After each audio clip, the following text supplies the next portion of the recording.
हमेशा सुर्खियों में रहने वाले मैहर से बीजेपी विधायक नारायण त्रिपाठी का दावा है कि उन्होंने राज्यसभा चुनाव में बीजेपी उम्मीदवार के पक्ष में ही वोट किया है। साथ ही उनका यह भी कहना है कि पिछली बार तत्कालीन कमलनाथ सरकार में उन्होंने क्रॉस वोटिंग नहीं की थी, बल्कि धोखे से वोट डल गया था। इन सभी मुद्दों पर बीजेपी विधायक नारायण त्रिपाठी से बात की आईएनडी संवाददाता संदीप मिश्रा ने। हमारे साथ मौजूद है बीजेपी विधायक नारायण त्रिपाठी। सर, राज्यसभा का चुनाव हुआ, मतदान हुआ, लगातार आपको लेकर के कहीं ना कहीं हमेशा सवाल उठाए जाते हैं आपकी, क्योंकि पहले आपने की है बीजेपी से कांग्रेस में क्रॉस वोटिंग, तो उसके बाद कहीं ना कहीं हमेशा सवालों के घेरे में रहे। इस बार क्या रहा सर? ये नजरिया हर व्यक्ति आपका जानना चाहता है।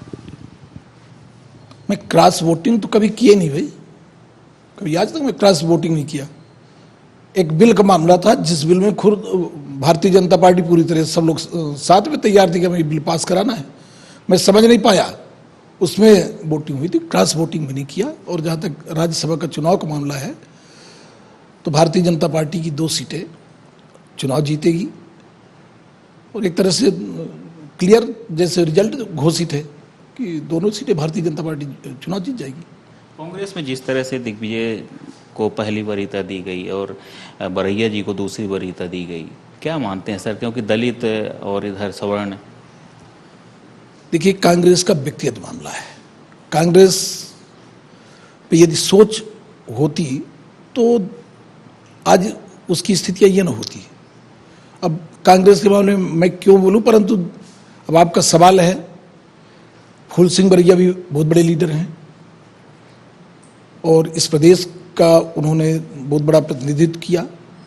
अब इससे तो सिद्ध होता है कि एक तरह राजा महाराजा सामंती और एक तरफ गांव का छोटा मोटा आदमी, गरीब आदमी।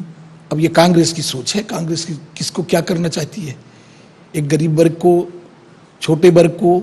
जिस तरह आज भारतीय जनता पार्टी सुमेर सिंह को, एक अंतिम छोर के व्यक्ति को लाके खड़ा कर दिया।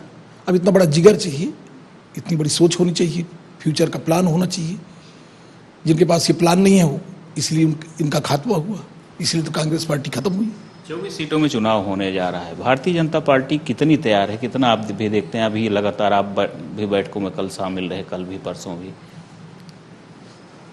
24 सीट में मैं फिर आज दावे के साथ बोलता हूं कि कोई चुनाव लड़ने की स्थिति में आपको नहीं दिखेगा कांग्रेस का।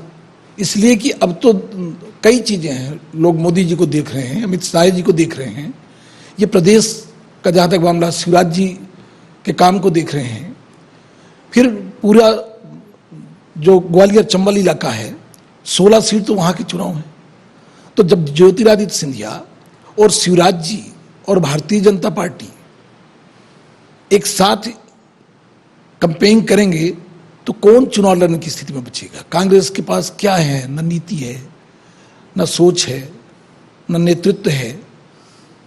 तो ऐसी स्थिति में न कार्यकर्ता है तो कौन चुनाव लड़ेगा? चुनाव लड़ता है कार्यकर्ता, और भारतीय जनता पार्टी के पास कार्यकर्ता का अथाह भंडार है, नेतृत्व है, चेहरा है, ग्लैमर है, सब कुछ। 24 में 24 सीट का भारतीय जनता पार्टी चुनाव जीतेगी। तो आपने सुना बीजेपी विधायक नारायण त्रिपाठी को कि कांग्रेस के पास न नेता है, न कार्यकर्ता है, और उपचुनाव में सभी सीटों में बीजेपी ही चुनाव जीतेगी। वीडियो जर्नलिस्ट विपिन के साथ संदीप मिश्रा, IND 24 भोपाल।